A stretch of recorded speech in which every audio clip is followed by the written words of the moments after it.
অবশেষে একটা ভালো খবর পাওয়া গেল। একেবারে কঠিন জবাব দিয়েছে বাংলাদেশ ভারতকে। ওই যে দুই দিন আগে ভারতের ওই যে প্রতিরক্ষা যে মন্ত্রী রাজনাথ সিং কি বলছিল ওই আমাদের বাংলাদেশের অন্তর্বর্তীকালীন সরকারের প্রধান উপদেষ্টা ডক্টর মোহাম্মদ ইউনূসের মুখে লাগাম টানতে বলছিলেন যে উনি যেন কথাবার্তা একটু সতর্ক সাবধানে বলেন। তো এইটা তো অবশ্যই বাংলাদেশের প্রধানমন্ত্রীর পদমর্যাদায় বসা প্রধান উপদেষ্টা, তার একটা ইজ্জত মানে লাগে না। আর তাছাড়া বাংলাদেশের প্রধান উপদেষ্টা বাদ, ওনার নিজস্ব তো একটা ব্যাপক পরিচিতি আছে, তাই না? নোবেল লরিয়েট, সারা পৃথিবীর মানুষ তাকে সম্মান করে, যে কোনো দেশে গেলে কত ইজ্জত সম্মান দেয়। সেখানে রাজনাথ সিং কোনো লোক? রাজনাথ সিং যদি এই ক্ষমতা থেকে চলে যায়, তাহলে বিদেশে গেলে কোন দেশ তাকে কী সম্মান দিবে? ডক্টর মোহাম্মদ ইউনূস সাহেব যদি ক্ষমতা থেকে চলেও যান বা ক্ষমতা আসার আগে সারা দুনিয়া তাকে স্যালুট দিত, তাই না? কত সম্মান করত। সেখানে সেই রাজনাথ সিং উনি কিনা বলেন, ডক্টর মোহাম্মদ ইউনূস আপনি মুখে লাগাম টানেন, ব্যাস। এরপর একটা কি অনুষ্ঠানে সাংবাদিকরা বাংলাদেশের পররাষ্ট্র যে মন্ত্রী আছে, তো তাকে জিজ্ঞেস করেন যে ভারতের প্রতিরক্ষা মন্ত্রী রাজনাথ সিং তো এই কথা বলছেন, এ ব্যাপারে আপনাদের বক্তব্য কী? তো তখন তৌহিদ হোসেন, ওই যে পররাষ্ট্র যে উপদেষ্টা, উনি বলছেন যে এটা একটা অসৌজন্যমূলক কূটনীতি বহির্ভূত এরকম, এবং এইটা উনি কিভাবে বলতে পারেন, এটা তো যাবতীয় সৌজন্যের বাইরে, একটা বেয়াদবি আর কি। কঠিন জবাব, হ্যাঁ, এরকমই তো হওয়া উচিত, তাই না? চোখে রেখে বাংলাদেশ এখন কথা বলে ভারতের। ভারত কি আগের মতো পেয়েছে নাকি? শেখ হাসিনার মতো নাকি? বা শেখ হাসিনার কোনো মন্ত্রী বা এরকম নাকি? বা আওয়ামী লীগের কোনো মন্ত্রী এরকম নাকি যে কিছু বললে মেউ মিউ মিউ মিউ করবে? এখন ডক্টর মোহাম্মদ ইউনূস সাহেব ক্ষমতায়, বাংলাদেশে এখন বাঘের রাজত্ব, ওই বিড়ালের দিন শেষ। ভারত কিছু একটা বলবে আর বাংলাদেশ চুপচাপ মেনে নিবে, সেই দিন নেই। দরকারে জান দেব, তবু মান দেব না, এটাই হলো বর্তমান সরকারের নীতি। আমার বেশ পছন্দ হয়েছে, কিন্তু পছন্দ হওয়ার পরে একটা বিষয় চলে আসে, সেটা হলো এই যে এই রাজনাথ সিং উনি কি মানে হুদাই ওই কথা বলছিলেন নাকি ডক্টর মোহাম্মদ ইউনূস সম্পর্কে? তাহলে তো ভারত থেকে কোনো কথাই বলা হয় নাই। বস্তুত বলতে গেলে এই অনেক দিন পরে এই ধরনের একটা সতর্কবাণী আমরা শুনলাম। But from the very beginning of the inception of doctor Mohammad Yunus in the power of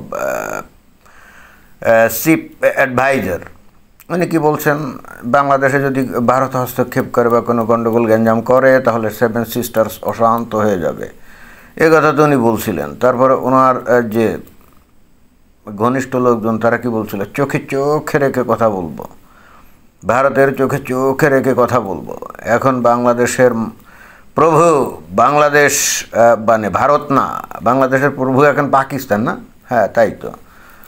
কারণ এখন তো পাকিস্তানের সাথে দরম মহরম, এই তো মনে হয় যে আজকে না কালকে বাংলাদেশে পাকিস্তানের নৌ সেনাবাহিনী প্রধান একটা জাহাজে করে আসছে। দেখলাম যে বাংলাদেশের সেনাবাহিনী প্রধান ওয়াকারুজ্জামান, তার সাথে কত খাতির গোলাগুলি। তখন ওয়াকারুজ্জামানকে মনেই হচ্ছিল না যে উনি বাংলাদেশের সেনাবাহিনী প্রধান, মনে হচ্ছিল পাকিস্তানের সেনাবাহিনী প্রধান, এরকম।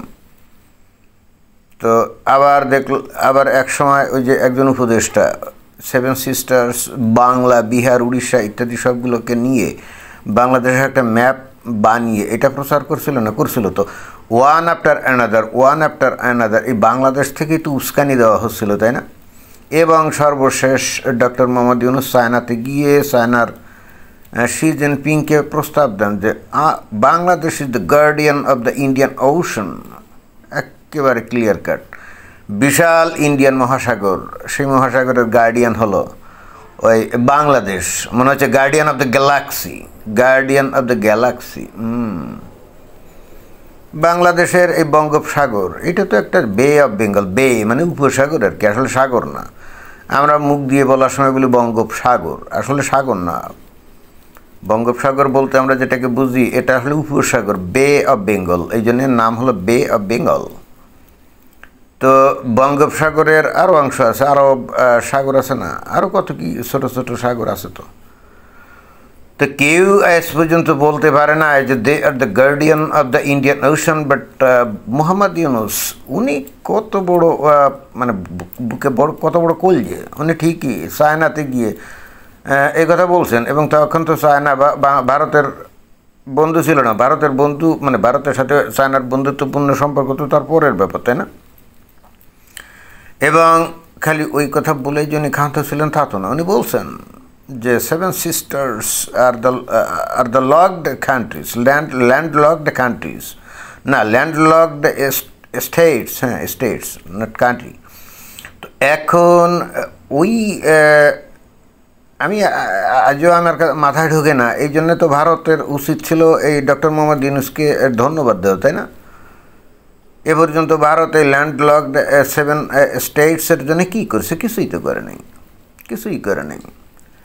সেখানে আমাদের ডক্টর মোহাম্মদ ইউনূস তাদের প্রতি কত মায়া মহব্বত উতলে ওঠে তাদের উন্নতির জন্যে। তার মানে বাংলাদেশ নিয়ে তার অত চিন্তা ভাবনা নাই, বাট সেভেন সিস্টার্স অর্থাৎ 7 স্টেটস অফ ইন্ডিয়া, তাদের জনগণের কথা চিন্তা করে রাতে ঘুম হারাম হয়ে গেছিল ডক্টর মোহাম্মদ ইউনূসের। আর ঠিক সেই কারণে চায়নাতে গিয়ে শি জিনপিংকে উনি বললেন Bangladesh is the guardian of the Indian ocean and that's why India না চায়না এখানে এসে তারা কী করতে পারে? They can invest lot of money in 7 states of India and Bangladesh will provide the corridor, Bangladesh corridor প্রদান করবে এবং এখানে চায়না খুব ইনভেস্ট করতে পারবে এবং 7 সিস্টার্সের অনেক উন্নতি হবে। দেখেন, যেখানে ভারত এই সমস্ত জিনিস চিন্তা করে না, সেখানে ডক্টর মোহাম্মদ ইউনূস কিন্তু এই কথা চিন্তা করছে।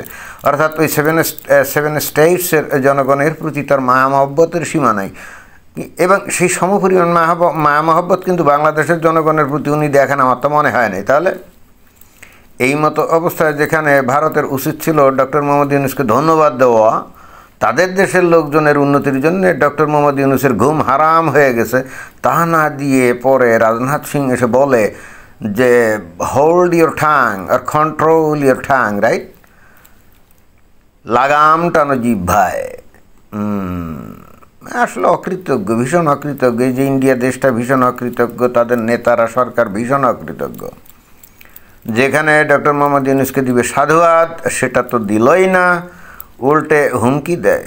তো বাংলাদেশ এই ভারতের হুমকিকে পরোয়া করে নাকি? বাংলাদেশ এখন ওই যে ভিখারি রাষ্ট্র পাকিস্তানের সাথে গলা মিলিয়েছে, দরকারে বাংলাদেশ ভিখারি হবে, তবুও ভারতের সাথে দোস্তালি নাই এবং ভারত কোনো কথা বলে সাথে সাথে তার পাল্টা উত্তর। বাংলাদেশ এখন পাকিস্তানের সাথে, মানে পাকিস্তান এখন বাংলাদেশের সাথে, পাকিস্তান যেমন ভিখারি, বাংলাদেশও ভিখারি হবে দরকারে। ভারতের সাথে ব্যবসা বাণিজ্য করতে হবে, ভারতের সুযোগ সুবিধা নিয়ে বাংলাদেশের উন্নতি করতে হবে না, এই ধরনের কোনো দরকার নেই। দরকারে বাংলাদেশের মানুষ ভিক্ষা করবে, ঘাস খাবে, তারপরেও ভারতের সাথে কোনো সম্পর্ক চলবে না। কেন চলবে? বাংলাদেশের মানুষ হলো মুমিন মুসলমান, রাইট? এবং তারা এখন ধর্মোন্মাদ। খোদ সৌদি আরবের থেকেও বাংলাদেশের মানুষ এখন সবচাইতে বেশি ধর্মান্ধ। আমার কাছে মনে হয় যে তালেবানের চাইতেও এখন বাংলাদেশের মানুষ আরও বেশি ধর্মান্ধ। উপরে দেখতে অনেককে ফিটফাট মনে হতে পারে যে ওই ব্রিটিশ পোশাক পরছে, কোট টাই প্যান্ট পরা, এরকম মনে হতে পারে যে they look very modern person, right? But inside them they are very radical.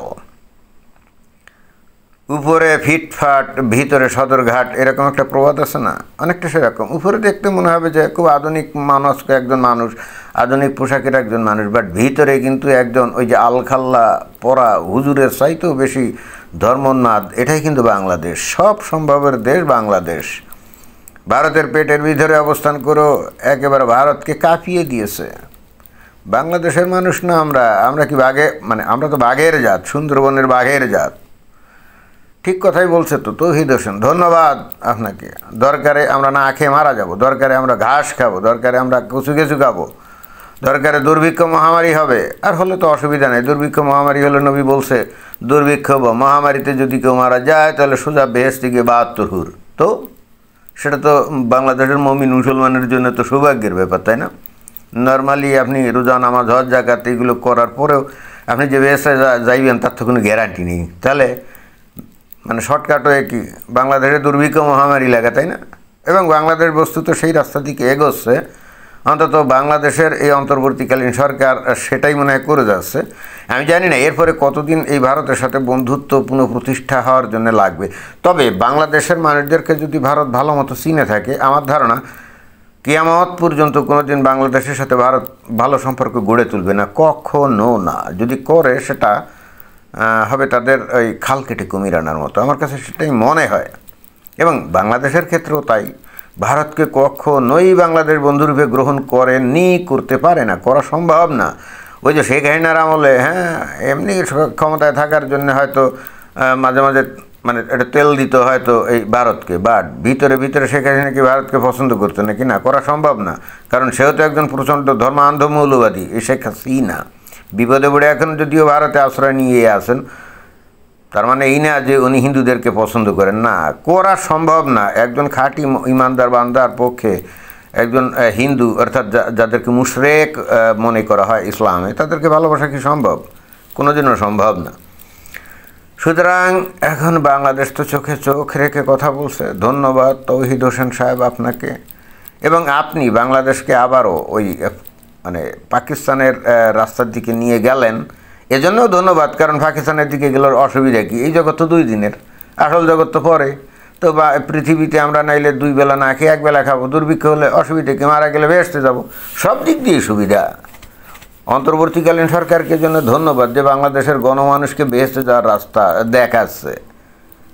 এই জন্যে বাংলাদেশের মানুষের উচিত এই অন্তর্বর্তীকালীন সরকার তথা ডক্টর মোহাম্মদ ইউনূসের কাছে কৃতজ্ঞ থাকা। উনি নিজে ব্যক্তিগতভাবে ধর্ম পালন করেন কি করেন আমি জানি না, কিন্তু উনি তো বাংলাদেশের গোটা মানুষকে বেহেশতে নিয়ে যাওয়ার জন্য ব্যবস্থা নিচ্ছেন। এবং মনে হয় যে আগামী কয়েক মাস বা কয়েক বছরের মধ্যেই সেটা সম্ভব। দুর্ভিক্ষ মহামারী খুব বেশি টাইম লাগবে না হতে, যদি ভারত চায়। এবং ভারত এটা চাইতেও পারে, কারণ ভারত অবশেষে চিন্তা করতে পারে যে হ্যাঁ, এরা যখন এত ধর্ম উন্মাদ, বেহেশতের হুরের জন্য এত যখন উন্মাতাল, তখন শর্টকাট ওয়ে কি ওই দুর্ভিক্ষ আর মহামারী। তো ভারত চাইলে তো সেটা করতে পারে নাকি? এটাও মানে প্রকারান্তরে সাপে বর। ভারত বাংলাদেশের মানুষদেরকে বেহেশতে পাঠানোর জন্য করবে না, কষ্ট দেওয়ার জন্য করবে, কিন্তু তারা তো জানে না যে এটা বাংলাদেশের মানুষের জন্য সাপে বর। ধন্যবাদ।